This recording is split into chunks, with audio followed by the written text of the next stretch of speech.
만족 모형을 이해하는 핵심 포인트 뭐다? 바로 제한된 합리성. 이것만 알면 외울 게 없어요.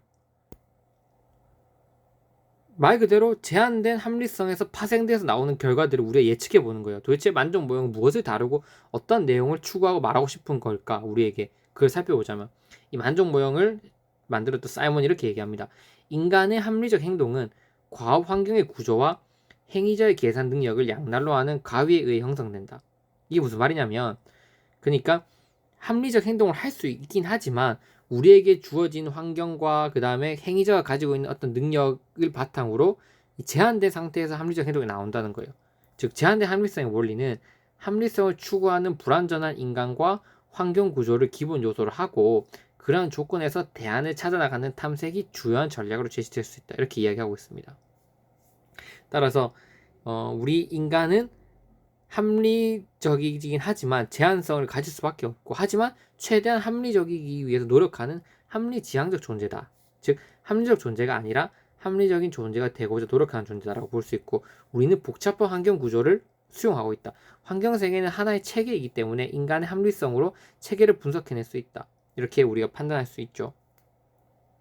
즉 우리가 이렇게 질문을 받을 수 있는 거예요. 그러면 인간이 제한된 합리성을 가지고 있으면 우리는 결국 우리가 만족할 만한 대안을 절대 얻을 수 없게 되는 거 아니냐 이렇게 생각할 수 있지만 아니다. 왜냐하면 우리가 어떤 합리적인 존재가 되기 위해 노력하는 존재이긴 하지만 우리가 놓여져 있는 이 환경 자체가 막 어떻게 돼 있냐면 비논리적이고 비구조적으로 형성된 거 아니라는 거죠. 우리가 주어진 모든 환경의 구조는 보면 대부분 논리적이고 일정한 구조로 짜임새 있게 갖춰져 있는 거예요. 우리의 주위에 존재하는 구조들이. 따라서 우리가 제한된 합리성을 가지고 있긴 하지만 그걸 바탕으로 체계적으로 존재하고 있는 이 구조를 하나하나 분석해 나간다면 어느 정도 우리가 만족할 만한 대안을 선택할 수 있다고 보는 거예요.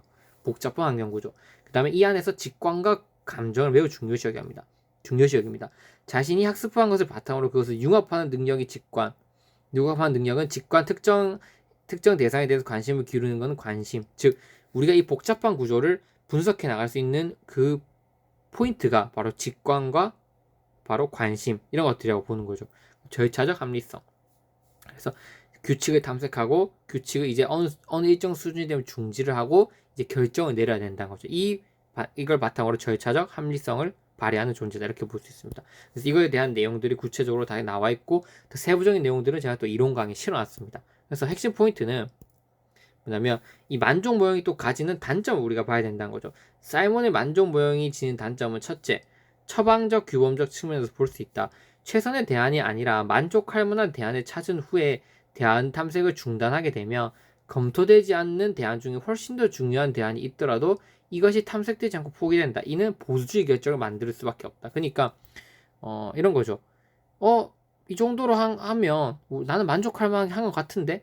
즉 인간은 제한된 합리성을 가질 수밖에 없는 존재로 규정해버리니까 그러면 더 우리가 찾아볼 수 있는 대안들이 있음에도 불구하고 스스로를 이제 거기서 스톱하게 만들고 결국 결정 자체가 보수적이게끔 이 정도만 했으면 됐어. 여기서 이 정도만 하면 참 잘한 거야 라고 하는 그런 판단을 내리도록 그 분위기를 만들어 나갈 수밖에 없다는 거죠. 두 번째, 일반적이고 가벼운 의사결정에는 무작위적으로 대안을 고려하고 만족할 만한 대안이 있으면 대안의 탐색이 중단된다는 사이먼의 주장이 옳을 수도 있다.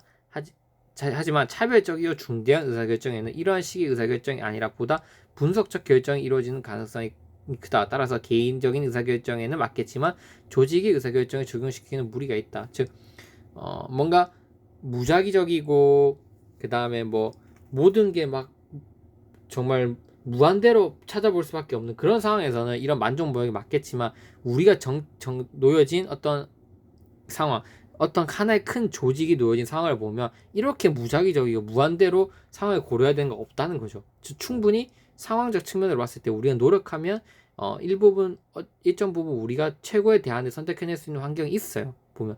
그런데 그런 환경에도 불구하고 이제 만족 모형을 써버리게 되면 더 많은 것들을 추구할 수 있는데 그것을 포기하게 돼버리니까 그래서 최선의 선택을 못할 경우가 많다는 거죠. 즉 무작위의 대안을 고려해야 되는 그런 상황에서는 만족 모형이 오히려 효과적일 수도 있어요. 왜냐하면 아무리 해도 최선의 결정 방법을 못 찾을 수밖에 없으니까. 하지만 조직이 놓여진 상황을 보면 이렇게 무한대로 무작위적이고 모든 것들을 다 경우의 수를 다 고려해야 되는 상황은 잘 없다는 거죠.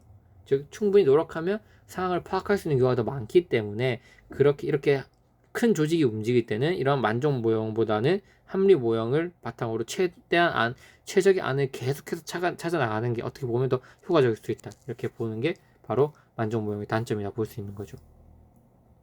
네, 이것으로 이 의사소통 강의는 이제 의사결정 정책 모형 강의는 마치도록 하겠습니다. 왜냐하면 그 뒤에 뭐 점증 모형이라고 하든지 여기 보시면 그리고 코인의 쓰레기통 모형 그리고 호남 모형 이런 모든 이론 강의들을 제가 교육행정 강의 업로드 해놓았기 때문에 설명이 필요하신 부분들은 그 강의를 참고해서 보시면 될 것 같습니다. 그리고 우리는 이제 이걸 마무리하고 37번 문제로 한번 넘어가 보도록 하겠습니다.